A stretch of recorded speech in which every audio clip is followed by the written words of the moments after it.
Hello everyone and welcome back to my channel Krishna Public Administration.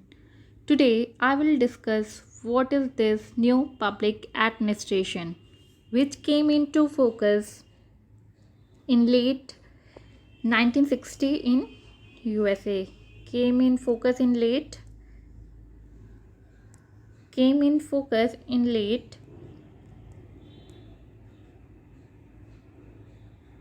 1960 in USA.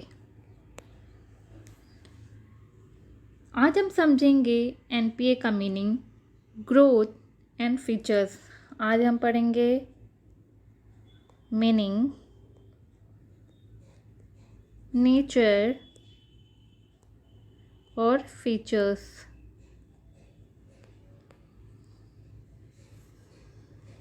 सबसे पहले हमें ये समझना है कि न्यू पब्लिक एडमिनिस्ट्रेशन को सोसाइटी में क्यों इंट्रोड्यूस किया गया। तो न्यू पब्लिक एडमिनिस्ट्रेशन को सोसाइटी में लाया गया कि सोसाइटी में कुछ बदलाव हो सकें। Changes occurred in 20th century after second world war.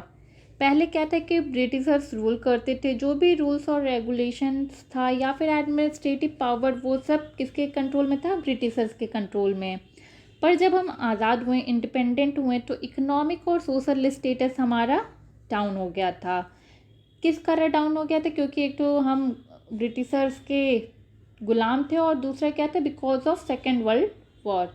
Social और इकोनॉमिक स्टेटस डाउन होने के कारण लोग चाहते थे कि उनका विकास हो। इसके लिए एडमिनिस्ट्रेटिव पॉलिसीज़ को चेंज करना सबसे बड़ा चैलेंज था। विकास हो सके इसलिए ट्रेडिशनल पब्लिक एडमिनिस्ट्रेशन पर से फोकस हटा के न्यू पब्लिक एडमिनिस्ट्रेशन का कॉन्सेप्ट लाया गया। फिर दूसरा पॉइंट क्या है? Welfare society and services to citizen. Increase the demand of welfare work by people.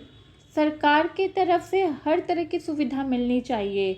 किसे मिलनी चाहिए? सिटीजन्स को, जिससे विकास हो सके देश का, चाहे वो एजुकेशन हो, हेल्थ हो, रोड हो, ट्रांसपोर्ट फैसिलिटी, सारी सुख सुविधाएं सिटीजन्स को मिलनी चाहिए। अब हम बात करेंगे meaning of new public administration. क्या आपको समझ में आ गया कि मतलब न्यू पब्लिक एडमिनिस्ट्रेशन को सोसाइटी में क्यों लाया गया? अब हम इसकी मीनिंग की बात करेंगे। New public administration is an anti positivist, anti technical and anti hierarchical reaction against traditional public administration. जो हमारे न्यू पब्लिक एडमिनिस्ट्रेशन का रिएक्शन था वो ट्रेडिशनल पब्लिक एडमिनिस्ट्रेशन के प्रति था, ताकि पब्लिक एडमिनिस्ट्रेशन बदलते समय के अनुसार इसको इम्पोर्टेंट बनाया जा सके। जो न्यू पब्लिक एडमिनिस्ट्रेशन है वो similar to development administration.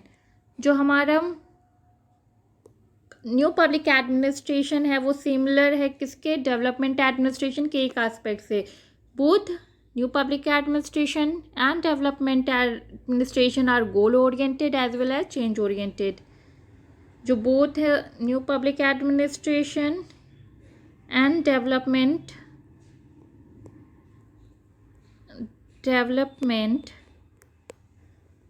Administration, ये क्या है? Goal oriented and change oriented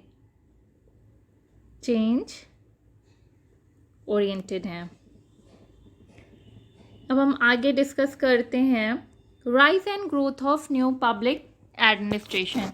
the Honey report on higher education for public services 1967 in the USA. जो हनी रिपोर्ट लिखा गया था वो किस पे था? Higher education for public services, जो कि लिखा गया था 1967 में। कहाँ पे? यूएसए में। दूसरा पॉइंट है Philadelphia conference, the theory and practice of public administration. Philadelphia conference पे हम लोग क्या देखते हैं? जो भी थियोरी या प्रैक्टिस हुआ पब्लिक एडमिनिस्ट्रेशन से, उससे रिलेटेड जो भी है हम लोग फिलाडेल्फिया कॉन्फ्रेंसेस में देखते हैं। ये भी कब इंट्रोड्यूस किया गया था? 1967 में। कहाँ पे? यूएसए में। याद रखना है कि आपको इसका सीक्वेंस पूछा जा सकता है। सबसे पहले अगर राइज की बात हुई है तो क्या हुआ, उसमें हनी रिपोर्ट की बात की है। दूसरा फिलाडेल्फिया कॉन्फ्रेंस है, ये भी 1967 में इंट्रोड्यूस किया गया है। Publication of Dwight Waldo article public administration in a time of revolution in 1968। Third point क्या है कि एक आर्टिकल है public administration in time of revolution, ये किसने लिखा है, ड्वाइट वॉल्डो ने। किस ईयर में, 1968 में। 1968 में एक आर्टिकल लिखा गया था public administration in a time of turbulence, किसके द्वारा, ड्वाइट वॉल्डो के द्वारा। फोर्थ पॉइंट क्या है, द मिनोब्रुक कॉन्फ्रेंस 1968, ये क्या है, फर्स्ट कॉन्फ्रेंस है। फिफ्थ पॉइंट क्या है, publication of towards the new public administration the Minnowbrook perspective by Frank Marini. Public the publication हुआ था towards new public administration the Minnowbrook perspective, इसको किसने लिखा था, फ्रैंक मैरनी ने 1971 में। अब हम बात करेंगे सिक्स्थ पॉइंट की, publication of public administration in time of turbulence edited by Dwight Waldo. Public administration in time of turbulence किसने लिखा था, ड्वाइट वॉल्डो ने। किस ईयर में, 1971 में। और लास्ट पब्लिकेशन था rise and growth of new public administration का, जॉर्ज फ्रेडरिक्सन ने एक बुक लिखी थी न्यू पब्लिक एडमिनिस्ट्रेशन, किस ईयर में, 1980 में। जॉर्ज फ्रेडरिक्सन ने बुक लिखी थी न्यू पब्लिक एडमिनिस्ट्रेशन 1980 में। अब हम बात करेंगे main features of new public administration की। फर्स्ट पॉइंट क्या है, responsiveness.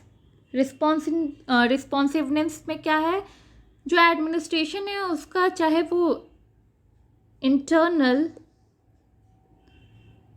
As well as external,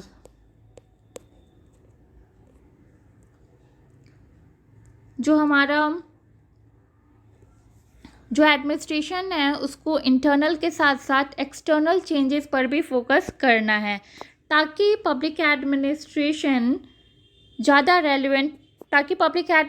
को ज़्यादा रेलिवेंट बनाया जा सके। Public administration could be made more relevant to the social, economic, political and technological environment. Administration को बहुत ही फ्लेक्सिबल बनाना होगा और किसी भी चेंज को इजीली अडेप्ट करना होगा। For this to happen the administration has to be more flexible and adaptable to the various changes. अब हम सेकेंड पॉइंट की बात करेंगे, वो क्या है, client centricity. Effectiveness of administrator को सिर्फ गवर्नमेंट पॉइंट ऑफ व्यू से जज नहीं करना है। जो इफेक्टिवनेस ऑफ एडमिनिस्ट्रेटर है उसको सिर्फ गवर्नमेंट पॉइंट ऑफ व्यू से जज नहीं करना है, बल्कि सिटीजन के पॉइंट ऑफ व्यू से भी देखना है उसे। If the administrative action did not improve the quality of life of citizen then they are not effective.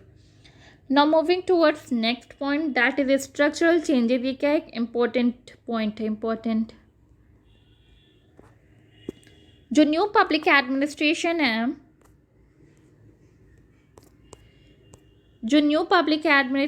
है, वो स्मॉल, फ्लेक्सिबल और लेस हायरार्किकल स्ट्रक्चर पर फोकस करता है। The new public administration approaches calls for small, flexible and less hierarchical structure in administration so that citizen administration interface could become more flexible and comfortable।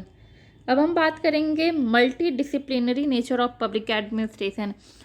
ये तो मतलब point सबको समझ में आएगा कि जो पब्लिक एडमिनिस्ट्रेशन है वो क्या है, मल्टी डिसिप्लिनरी नेचर का है। तो पब्लिक एडमिनिस्ट्रेशन वो सारे डिसिप्लिन से नॉलेज लेता है, for example political, economic, social etcetera. The political, social, economic, management and human approaches are needed to ensure growth of this discipline. अब हम बात करेंगे नेक्स्ट पॉइंट की, पॉलिटिक्स एडमिनिस्ट्रेशन डाइकोटमी की। एडमिनिस्ट्रेशन आज में पॉलिसी को फॉर्मुलेट करने के साथ साथ पॉलिसी को इम्प्लीमेंट करने में भी इन्वॉल्व रहता है। डाइकोटमी का मतलब होता है डिवीज़न और contrast between two things that are represented as being opposed और इंटायरली डिफरेंट। अब हम बात करते हैं अवेयरनेस की। न्यू पब्लिक एडमिनिस्ट्रेशन अवेयरनेस को क्रिएट करने में इम्पॉर्टेंट रोल प्ले करता है। Now moving towards case studies. Case studies help administrator to highlight the situation and events where policies were not carried out as they should be। ये example set करते हैं कि क्या करें और क्या ना करें। लास्ट फीचर है चेंज। बदलते समय के साथ पब्लिक एडमिनिस्ट्रेशन का जॉब भी बदल गया है। With the change in the world the job of public administration has changed. The job में be the same but the titles like public manager, public advisor have replaced the title public administrator। आशा करती हूँ कि आपको अभी तक meaning, features और growth समझ में आया होगा न्यू पब्लिक एडमिनिस्ट्रेशन का। अब एक स्कॉलर है फ्रेडरिक्सन जो कि features of new public administration की ये भी बात करते हैं। इनके अकॉर्डिंग क्या है, जो हमारा न्यू पब्लिक एडमिनिस्ट्रेशन है वो क्या है, लेस जेनरिक है और मोर पब्लिक है। जो न्यू पब्लिक एडमिनिस्ट्रेशन में क्या पब्लिक ज़्यादा से ज़्यादा इन्वॉल्व हैं, वो पॉलिसी को या फिर अपना पॉइंट ऑफ व्यू दे सकते हैं। ये क्या है, दूसरा पॉइंट क्या है, लेस डिस्क्रिप्टिव मोर प्रिस्क्रिप्टिव। जो न्यू पब्लिक एडमिनिस्ट्रेशन है वो लेस डिस्क्रिप्टिव और मोर प्रिस्क्रिप्टिव है। सिटीजन क्या है, अपना डिसीजंस ले सकते हैं। Less oriented towards considering whatever exists to be unalterable and more oriented towards changing reality। क्या न्यू पब्लिक एडमिनिस्ट्रेशन चेंज को अडेप्ट कर रहा है। न्यू पब्लिक एडमिनिस्ट्रेशन क्या वो ट्रेडिशनल पब्लिक एडमिनिस्ट्रेशन नहीं है। यहाँ पे न्यू चेंजेस और फ्लेक्सिबल बनाया गया है कि वो चेंजेस को ईजिली अडेप्ट कर पाए। फोर्थ पॉइंट है more ready to influence policies that can improve the quality of working life as well as more competent to implement such policy.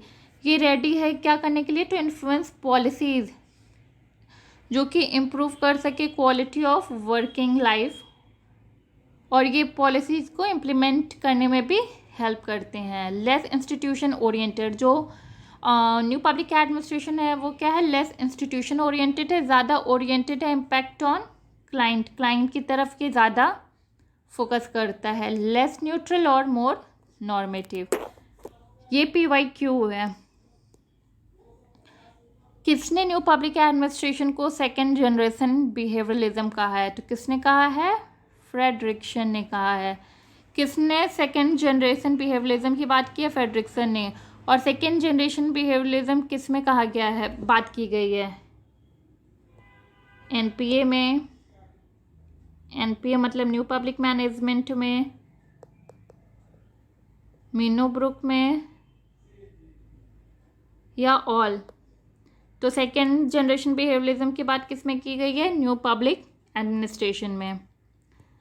कुछ थीम्स हैं न्यू पब्लिक एडमिनिस्ट्रेशन की, जैसे कि relevance, values, social equity, change, client focus. इसको Frank Marini ने